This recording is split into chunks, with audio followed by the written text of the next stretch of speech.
Ryan Routh was the suspect in an alleged assassination attempt on former President Trump. I immediately recognized the name because I had been in touch with Ryan Routh for over a year in the early stages of the war in Ukraine.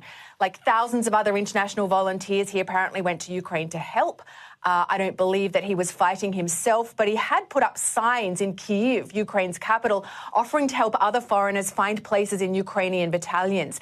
And that's how I initially came across him. I spoke with him, I think, once on the phone and texted frequently, and he put me in touch with several foreign fighters. Now, he seemed very genuine and passionate about supporting Ukraine. He mentioned plans to bring in thousands of Afghan and Syrian fighters, which I took, frankly, with a grain of salt.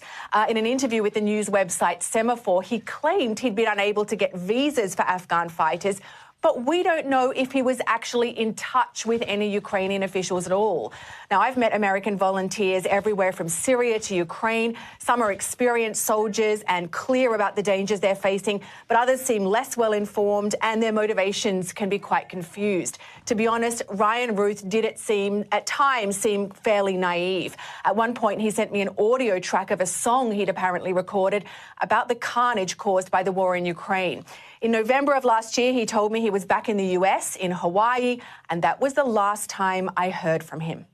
Anne-Marie. Wow, Holly, fascinating. Thank you very much. Thanks for listening to News Variable.